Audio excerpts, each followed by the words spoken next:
Hello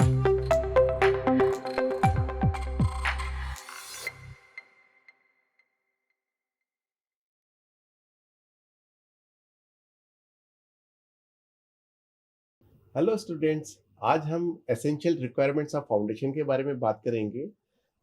हम अपने पिछले लेक्चर में हमने देखा कि जो फाउंडेशन है बहुत ही इंपॉर्टेंट पार्ट है, बहुत ही इंपॉर्टेंट एलिमेंट है हमारे बिल्डिंग कंस्ट्रक्शन का, क्योंकि it provides stability and support to our structures.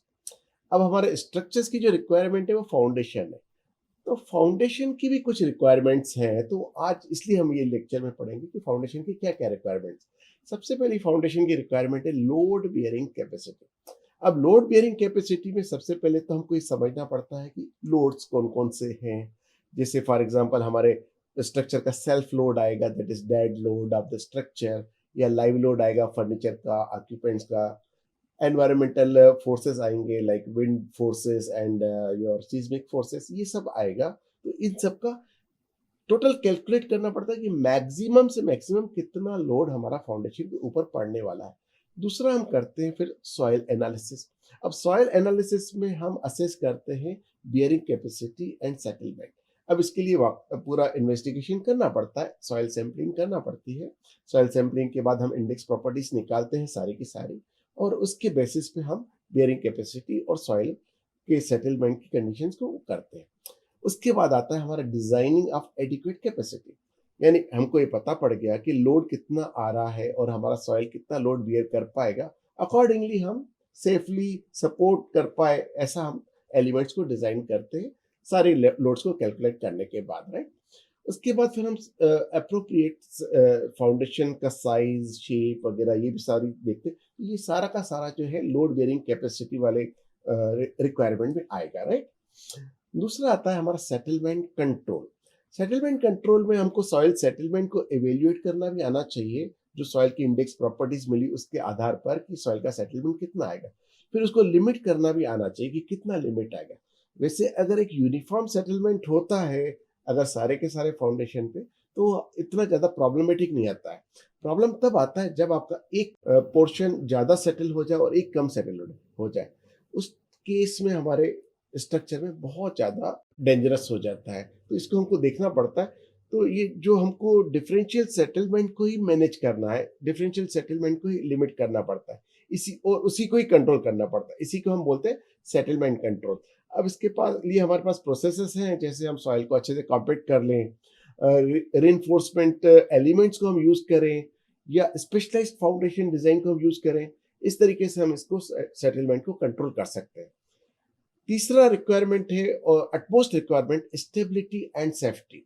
यानी हमारा जो horizontal movement of the foundation वो नहीं होना चाहिए। हॉरिजॉन्टल मूवमेंट से स्लाइडिंग नहीं होना चाहिए फाउंडेशन का, टिल्टिंग नहीं होना चाहिए, स्टेबल रहना चाहिए, रेजिस्टेंट टू फोर्सेस रहना चाहिए, इस या रेजिस्टेंट टू हॉरिजॉन्टल मूवमेंट रहना चाहिए। ये चीजें हमको देखना पड़ती है।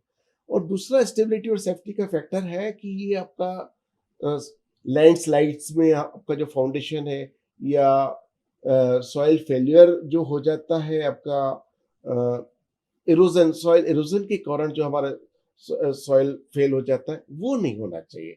इसके लिए भी हमारे पास प्रोसेस है। केयरफुल अगर हम डिजाइन करें फाउंडेशन को और सॉइल इन्वेस्टिगेटर की मदद लें, सॉइल एक्सपर्ट की मदद लें, तो ये हमारा सारा प्रॉब्लम सॉल्व हो सकता है, राइट। चौथा रिक्वायरमेंट है कि हमारा फाउंडेशन है एनवायरमेंटल कंडीशन के साथ कंपेटेबल होना चाहिए। यानी ग्राउंड मॉइस्चर हो गया, फ्रॉस्ट हो गया, कोरोसिव एनवायरमेंट हो गया। इसके लिए हमारे पास पॉसिबल है कि हम प्रॉपर ड्रेनेज सिस्टम हम प्रोवाइड करें, सच दैट कि पानी जो है हमारा इसके फाउंडेशन के आसपास इकट्ठा नहीं हो, वाटर प्रूफिंग हो, तो so that Frost can not penetrate.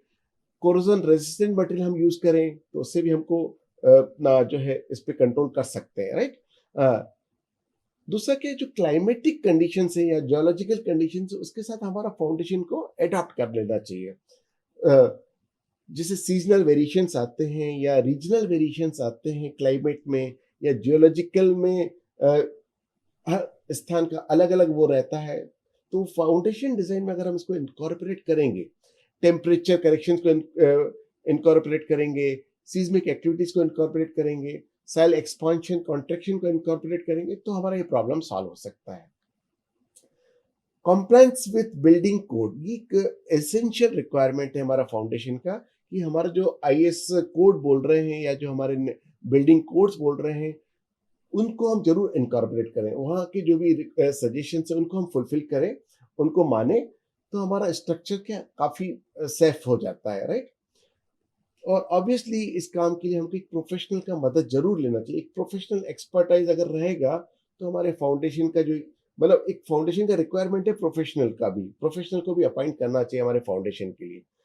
So students, आज हमने फाउंडेशन में क्या क्या रिक्वायरमेंट होते हैं, like load bearing capacity, settlement of the soil, stability of the soil, compatibility with environment और कंप्लायंसेस विद कोड, ये सारी चीज़ें हमने सीखी, जिससे कि अगर हम अपने फाउंडेशन को डिज़ाइन करें तो हमारा फाउंडेशन लॉन्ग टर्म के लिए ड्यूरेबल, स्टेबल और सेफ हो जाएगा।